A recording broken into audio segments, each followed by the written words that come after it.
हमारे शास्त्र कहते हैं एक व्यक्ति साधारणतः किसी का भी ऋण उतार सकता है, किसी भी ऋण से ऊण हो सकता है, लेकिन पितृ ऋण से, देव ऋण से और हमारे जो कर्म के ऋण हैं उनसे हम कभी भी बच नहीं सकते।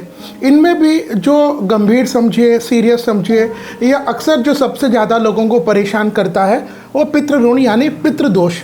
मुख्यतः पितृदोष दो तरह से बनता है। बहुत लोग इसमें कंफ्यूज हो जाते हैं। देखिए, जब मैं कह रहा हूँ पितृदोष दो तरह से बनता है, तो पहला जो पितृदोष बनता है वह जन्म पत्रिका में आपके कुंडली में सर्टेन प्लैनेट्स, भाई ये राहु और केतु के बीच में, जैसे हम कहते हैं सारे ग्रह आ जाए तो कालसर्प है। इसके बाद हम ये कहते हैं कि दूसरे भाव और नवम भाव के बीच में अगर सारे ग्रह आ जाएं तो उसको भी हम पितृदोष मानते हैं। तो ऐसे कुछ कुंडली के ग्रहों का जो प्लेसमेंट होता है उसके आधार पर पितृदोष बनता है। तो एक तो ये हो गया। देखिए, आप कंफ्यूज नहीं होइएगा। पहला, ग्रहों के ये ग्रह यहाँ गया, ये ग्रह इसके साथ है, आपकी जन्म कुंडली के आधार पर हम तय कर सकते हैं कि आपको पितृदोष है या नहीं, पहला। दूसरा जो पितृदोष है, ये दोनों भी कष्टकारी होते हैं। जो दूसरा जो पितृदोष है वो होता है आपके पूर्वजों के द्वारा कुछ बुरे कर्म है, या फिर जो आपके जो पूर्वज इस दुनिया में नहीं है, आपके माता पिता, दादा दादी, परदादा परदादी, या आपके जो डीएनए से संबंधित है, आपके गोत्र से संबंधित, उनका अगर अंतिम संस्कार आदि जो 12 दिनों तक जो क्रिया है वो अगर सही से नहीं होती है तो वह एक तरह का पितृदोष बनता है। फिर ऐसे में क्या होता है कि मैंने बहुत लोगों को ये कहते सुना है, लोग रात में 12 बजे, 1 बजे, 2 बजे या अक्सर अमावस्या के आसपास लोगों को आकर के बहुत डर लगता है। लोग कहते हैं महाराज जी अमावस आते ही हमको बेचैनी होती है, घबराहट होती है। तो इसका एक कारण हो सकता है कि आपको पितृदोष है। अब यहाँ जो मैं पितृदोष बात कर रहा हूँ वो दूसरा वाला, यानी आपके पूर्वजों का, आपके एंसेस्टर्स का। तो जब यह पितृदोष किसी को होता है तो पितृ उन्हें आकर के स्वप्न में आकर के संकेत देते हैं। वह अच्छा भी हो सकता है, बुरा भी हो सकता है, लेकिन पितृ हमारे जो पूर्वज हैं जिनके कारण हम इस दुनिया में आए हैं, वो अगर यहाँ वहाँ भटक रहे हैं और हमको स्वप्न में आकर के संकेत देते हैं, फिर भी हम उसको नज़रअंदाज कर देते हैं, तो मैंने देखा है ऐसे परिवारों में मंगल कार्य नहीं होता। जैसे विवाह होना है, वंश की वृद्धि नहीं होना है, नया घर, नया जो लौकिक सुख है उसकी कमी मैंने देखी है। बहुत लोगों को वह लौकिक सुख प्राप्त नहीं होता। तो अगर आपको भी अगर ऐसा पितृदोष है तो इसके लिए अमावस्या जो होती है वह सर्वश्रेष्ठ दिन है। साल 2024 में भाद्रपद महीने के कृष्ण पक्ष में अमावस्या आएगी, लेकिन ऐसे जो पितृदोष से संबंधित उपाय है यह हम अमावस्या को करें, उसमें भी अगर सोमवती अमावस्या आ जाए तो क्या कहने। देखिए, सबसे पहले हम ये समझेंगे कि साल 2024 में या भाद्रपद के महीने में अमावस्या कब प्रारंभ होगी और कब समाप्त होगी। इसके बाद अमावस्या के दिन आपको विशेष करके क्या उपाय करने हैं जिनसे आप पितृदोष कम हो जाए, शांत हो जाए, उस पर हम चर्चा करेंगे।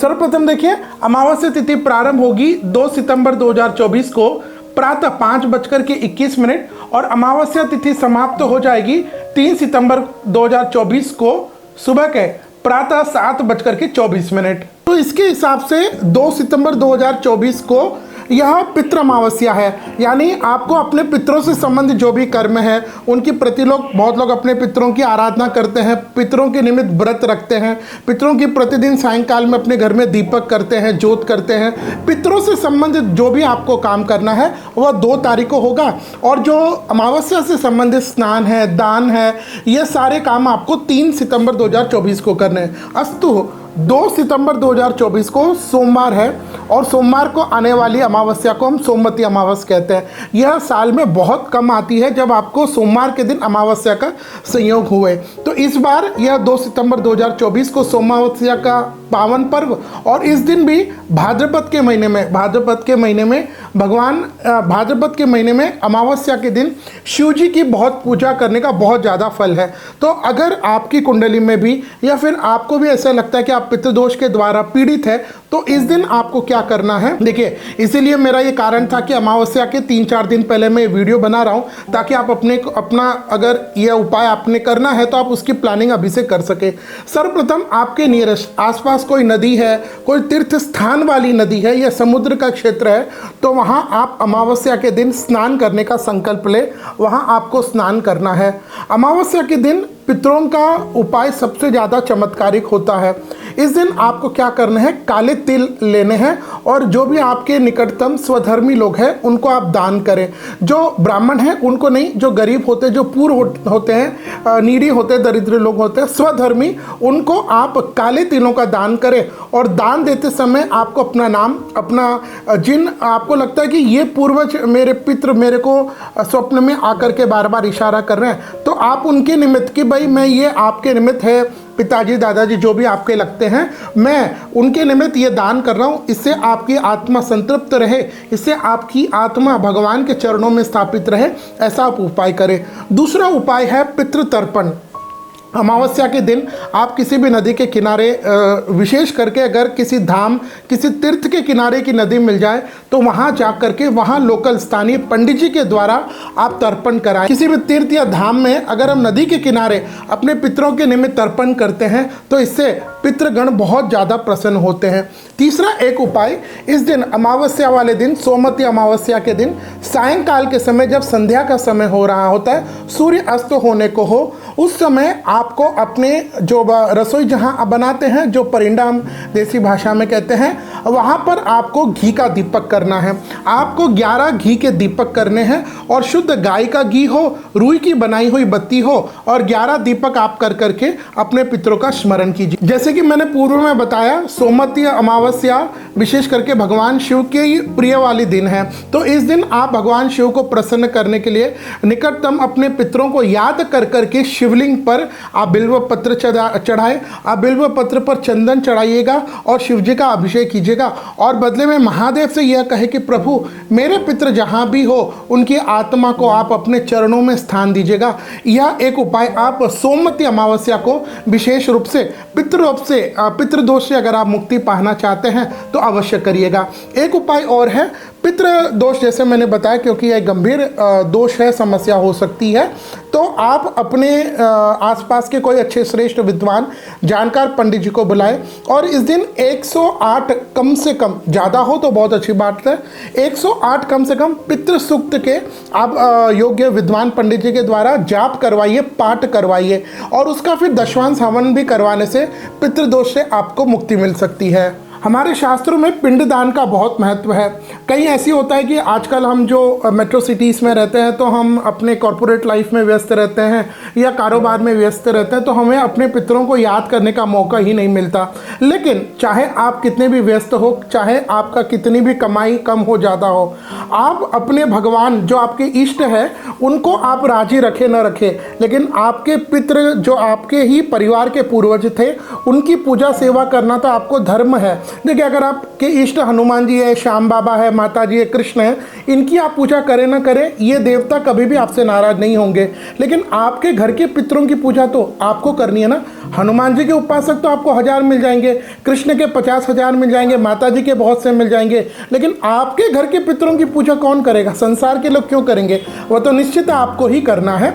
इसलिए आप अपने पिंडदान का भी इस दिन सोमवती अमावस्या को अगर पूर्व में नहीं किया हो तो अपने समस्त पितरों को याद करके या फिर जो पितर आपको स्वप्न में दर्शन देते हैं उनका स्मरण करके आप पिंडदान भी इस सोमवती अमावस्या को कर सकते हैं। इसके अलावा श्रीमद् भागवत के दशम स्कंद का पाठ कीजिएगा।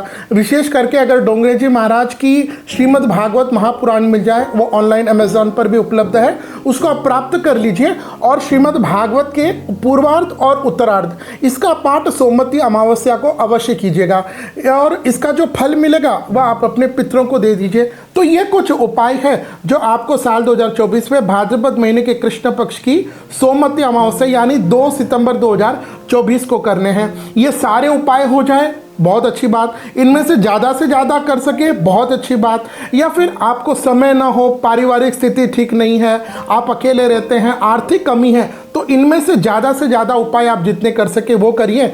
और इन सबसे ज़्यादा महत्वपूर्ण उपाय है, अगर आप पितृदोष से बचना चाहते हैं तो एक जो मैं हमेशा रेकमेंड करता हूँ, इवन अपने वैदिक एस्ट्रो कंसल्टेशंस के दौरान, कि आप अपने हर अच्छे और बुरे कार्य में अपने पितरों को याद करिए। जैसे आपने आज एक नॉर्मल कोई आईफोन ले लिया या कोई भी एक ब्रांड का आपने मोबाइल ले लिया, देखिए मोबाइल की मैं बात इसलिए कर रहा हूँ क्योंकि ये वीडियो अधिकतर सोशल मीडिया पे लोग देखते हैं, तो सोशल मीडिया पे यंगस्टर्स ज़्यादा होते हैं। तो अगर आपने कोई मोबाइल नया गैजेट ले लिया, एक उदाहरण है, कोई भी ऐसी वस्तु आपने ली जो आपको खुशी देती है, उस वस्तु की खरीदी से पहले आपको अपने पितरों को याद करना है कि, या फिर बाद में भी याद कर सकते हैं कि पितरों को धन्यवाद दें कि मेरे जीवन में ये जो आज खुशी आई है उसका कारण आप है। जब भी आप कोई अच्छा कार्य कर रहे हो अपने पितरों को याद करें और आदत ऐसी बनाएं कि प्रतिदिन हम अपने पितरों को याद करें। मैंने तो बहुत घरों में जो पूर्व में थे देखा था कि उनके घर में प्रतिदिन शाम के संध्या के समय पितरों की दीपक भी होता, चिराग होती है।